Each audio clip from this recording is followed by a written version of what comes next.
రోజు మనం ఈ వీడియోలో నిత్య జీవితంలో జరిగేటటువంటి నిత్య జీవితంలో మనం మాట్లాడేటటువంటి daily use English small sentences గురించి నేర్చుకుందాం. అందులో ఫస్ట్ వన్ చూడండి, ఆసక్తి లేక. ఆసక్తి లేక అంటే మనకు ఇంగ్లీష్ నేర్చుకోవడానికి కొంతమంది ఆసక్తి లేక అంటారు. అట్లా ఆసక్తి లేక అంటే దాని అర్థం ఇంగ్లీష్ లో ల్యాక్ ఆఫ్ ఇంట్రెస్ట్.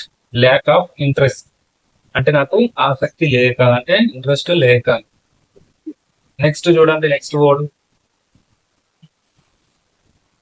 ఆధారం లేక. దాని ఇంగ్లీష్ లో ఏమంటున్నాం మళ్ళీ? ఎవిడెన్స్.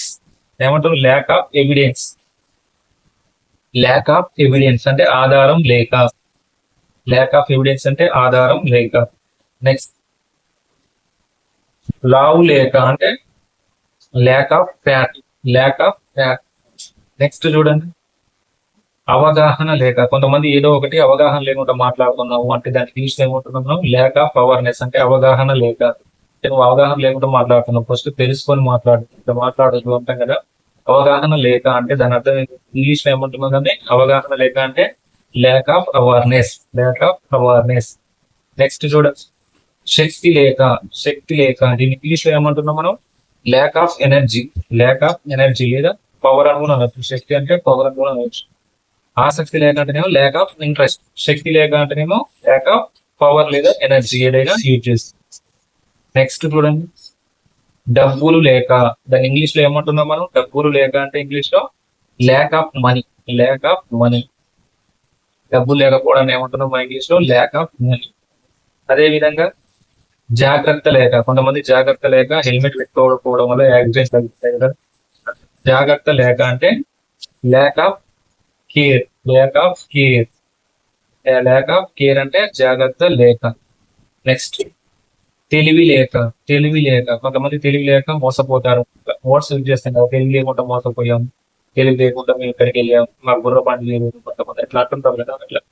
తెలివి లేక అంటే lack of clever. Lack of clever అంటే తెలివి లేక. నెక్స్ట్ వర్డ్ చూడండి, సంతోషం లేక. సంతోషం లేక అంటే lack of happiness. Lack of happiness. మీరు ఒకటి గమనించిన ఎంతసేపు చూసిన ఆసక్తి లేకంటే ల్యాక్ ఆఫ్ ఇంట్రెస్ట్ అని వచ్చింది. తర్వాత శక్తి లేకంటే ల్యాక్ ఆఫ్ పవర్ అని వచ్చింది. నెక్స్ట్ అవగాహన లేక అంటే ల్యాక్ ఆఫ్ అవర్నెస్. ఇక్కడ జస్ట్ ఏం మారుతుంది మనకి? అడ్జస్ట్ అనేది మాత్రమే ఇందులో మారుతుంది. జస్ట్ ల్యాక్ ఆఫ్ అనేది కామన్ గా వస్తుంది. సో మరి ఇంగ్లీష్ నేర్చుకోవాలనుకున్నప్పుడు ఒక స్ట్రక్చర్ అనేది ఇక్కడ ఫామ్ అవుతుంది. ఆసక్తి లేక, శక్తి లేక, నాణ్యత లేక, డబ్బులు లేక, సంతోషం లేక, ఇట్లా అట్లా అన్ని వస్తున్నాయి కదా. మనీ లేక, దయ లేక, లావు లేక, ఇవన్నీ వస్తున్నాయి కదా.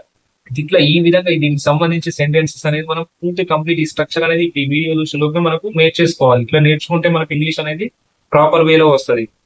ఒక వర్డ్ వచ్చిందంటే ఆ వర్డ్ నుంచి లక్ష సెంటెన్స్ అయినా మనం ఫామ్ చేసుకోవాలి. ఒక్కొక్క దాని కూడా ఆసక్తి లేక, శక్తి లేక, తినలేక, లావు లేక, నాణ్యత లేక, సంతోషం లేక, ప్రేమ లేక, ఇట్లా 100 రకాల సెంటెన్సెస్ మనం ఇట్లా వన్ బై వన్ అట్లా మనం ఇట్లా పేపర్ తీసుకుని ఇట్లా 1 by 1 రాసుకోవాలి. 1 by 1 రాసుకుంటే ఎన్నో ఒక పదాలని వస్తూనే ఉంటాయి. సో అట్లా రాసుకొని నేర్చుకొని మనం మాట్లాడితేనే ఇంగ్లీష్ అనేది రావడం జరుగుతుంది. ఇంతగా రాసుకొని నేర్చుకుంటా పోతే ఎన్ని రోజులైనా నేర్చుకుంటూనే ఉంటాం తప్ప మాట్లాడితే ఇంగ్లీష్ అనేది మాట్లాడితేనే వస్తుంది. నేర్చుకుంటే వస్తుంది. నేర్చుకొని రాసుకొని దానికి ప్రాపర్ వేలో మనం మాట్లాడాలి. ఇప్పుడు ఫర్ ఎగ్జాంపుల్ ఈ స్ట్రక్చర్ ఉంది, lack of interest, lack of awareness, lack of quality. ఇట్లా ల్యాక్ ఆఫ్ తోటి ఒక స్ట్రక్చర్ అనేది ఫామ్ అయిపోయింది. సో ఇట్లా ఎన్ని వస్తాయో అన్ని పదాలు వాటి ద్వారా మనం ఉపయోగించాలో మాట్లాడాలి. అవి మాట్లాడుతుంటేనే మనకి ఇంగ్లీష్ వస్తాయి. కానీ నేర్చుకుంటా పోతే అట్లా ఇప్పుడు విన్నాయి రాసుకున్నాయి ఇవన్నీ రాసుకొని ఇట్లా పుస్తకాలు నిండా పెట్టుకుంటాయి. ఇట్లా 5-6 పేజీలు ఇట్లా నింపుకొని ఒక 5-6 పుస్తకాలు నిండా రాసి పెట్టుకుంటే ఉపయోగం ఉంది. మనం మాట్లాడాలి. అంటే నాకు ఇంట్రెస్ట్ లేదు, ఆసక్తి లేదు అంటే ల్యాక్ ఆఫ్ ఇంట్రెస్ట్. నాకు ఇంట్రెస్ట్ లేకపోవడం వల్లనే నేను ఇంగ్లీష్ నేర్చుకోలేదు. నేర్చుకుందామని ఉంది కానీ సరైన గైడెన్స్ లేదు. అట్లా అంటాం కదా, అట్లా. ఇప్పుడు ఇందులో ఇంకో నెక్స్ట్ వర్డ్ చూడండి, దయలేక. దయలేక అంటే ఏమంటున్నాం మన ఇంగ్లీష్ లో? Lack of kind. Lack of kind. Kind అంటే దయ. నెక్స్ట్ నమ్మకం లేక. నాకు నమ్మకం లేకనే నేను ఎన్నికల్లో పోటీ చేయలేదు. నాకు నమ్మకం లేకనే నేను ఏజెంట్ గా పెట్టుకోలేదు. నాకు నమ్మకం లేకనే నేను డబ్బులు ఇవ్వలేదు. నాకు నమ్మకం లేకనే నేను వెళ్ళాను. నీ మీద నాకు నమ్మకం లేకనే నేను వెళ్ళాను. అట్లా అంటాం కదా. నమ్మకం లేక అంటే lack of believe. Lack of believe. ఏమంటున్నాం? Lack of believe. నెక్స్ట్ సాధించలేక. ఈ కారణం వల్ల నేను సాధించలేకపోయాను. ఈ కారణం వల్ల నేను సాధించలేకపోయాను. దీనివల్ల నేను సాధించలేకపోయాను. దానివల్ల నేను సాధించలేకపోయాను అంటే lack of achieve. Lack of achieve అంటే నేను సాధించలేకపోయింది. Lack of achieve. Next sentence చూడండి, ప్రేమ లేఖ. ప్రేమ లేఖ, ప్రేమ లేఖ అంటే అది లవ్ లెటర్. ఇది వచ్చేసి ప్రేమ లేఖ అంటే ల్యాక్ ఆఫ్ లవ్. అంటే నాకు ప్రేమ లేకనే నేను ఇది కోల్పోయాను, ఇది దాని నుంచి పోగొట్టుకున్నాను, నాకు అది లేకనే పోయింది అంటాం కదా. ల్యాక్ ఆఫ్ లవ్ అంటే ప్రేమ లేకపోవడం వల్ల పోయింది అంటాం కదా. నెక్స్ట్ సామర్థ్యం లేక. సామర్థ్యం లేక అంటే ఇంగ్లీష్ లో ఏమంటాం, క్యాపబుల్. నాకు ఈ సామర్థ్యం లేకనే నాకు రావాల్సిన జాబ్ ఇంకోలో పోయింది. అంటే నాకు క్యాపబిలిటీ అనేది నాకు లేదు లేదు కాబట్టి ఇంకోలో పోయింది తర్వాత సామర్థ్యం లేక అంటే ల్యాక్ ఆఫ్ క్యాపబుల్. నెక్స్ట్ తీయగ లేక. తీయగ లేక అంటే ల్యాక్ ఆఫ్ స్వీట్ సందర్భేషన్. నెక్స్ట్ బాధ్యత లేక. బాధ్యత లేక అంటే ఇంగ్లీష్ లో ఏమంటున్నాం మనం, lack of responsibility. Lack of responsibility. Lack of responsibility అంటే బాధ్యత లేక.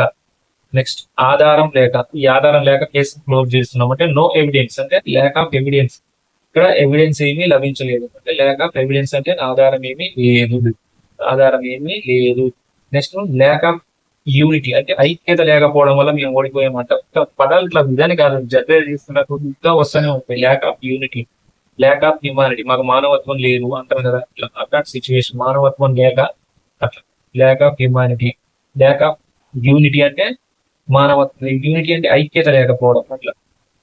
సో ఎన్నో పదాలు ఎన్నెన్నో పదాలు మనం సెంటెన్సెస్ ఫామ్ చేసుకుంటూ పోతే వస్తూనే ఉంటాయి. సో ఇంగ్లీష్ నేర్చుకోవడానికి ఇప్పుడు మీకు ఇది అర్థమై ఉంటుంది. ఆసక్తి లేక, శక్తి లేక, తినలేక, డబ్బులు లేక, సంతోషం లేక, తెలివి లేక, ఆధారం లేక, బాధ్యత లేక. నెక్స్ట్ తర్వాత సామర్థ్యం లేక. ఇట్లా చూడండి, lack of interest, lack of quality, lack of money, ఇట్లా ఎన్ని వచ్చినాయి కదా. సో వీటికి సంబంధించి నెక్స్ట్ ఎక్కడ మీకు ఈ తెలుగులో ఈ పదం వినిపించినప్పుడు ఇంగ్లీష్ లో మాట్లాడాలి. ఓ నాణ్యత లేనట్టుందిగా ఎందుకు అంటే ల్యాక్ ఆఫ్ క్వాలిటీ. నెక్స్ట్ సామర్థ్యం నీకు లేనట్టుంది అంటే ల్యాక్ ఆఫ్ కేపబిలిటీ, మీకు సామర్థ్యం లేదు అట్లా. నో ఎవిడెన్స్ అంటే ఆధారం లేక అంటే ల్యాక్ ఆఫ్ ఎవిడెన్స్, ఆధారం ఓకే అట్లా. ఇంగ్లీష్ మీరు ఇట్లా అర్థం చేసుకొని మాట్లాడితే చిన్నగా మాట్లాడుతుంటే తర్వాత ఫ్లూయెంట్ గా రావడానికి అవకాశం ఉంది. సో ఫస్ట్ నుంచి డే 1 నుంచి మనం ఇట్లా స్ట్రక్చర్ వైజ్ గా ఇంగ్లీష్ నేర్చుకొని మాట్లాడాలి. ఫస్ట్ ఏం చేయాలంటే మా తప్పు రైట్ మాట్లాడాలి ఇంగ్లీష్.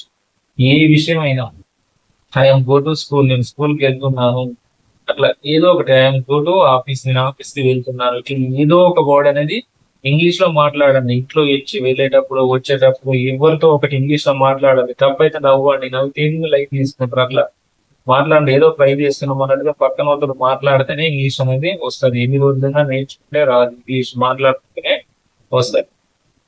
సో ఇలాంటి ఇన్ఫర్మేషన్ వీడియోస్ కోసం మన ఛానల్ ని సబ్స్క్రైబ్ చేయండి, లైక్ చేయండి, షేర్ చేయండి. నెక్స్ట్ వీడియోలో నెక్స్ట్ స్ట్రక్చర్ తోటి మనం ఏ విధంగా సెంటెన్సెస్ అనేది ఫామ్ చేసుకోవాలనే దాని గురించి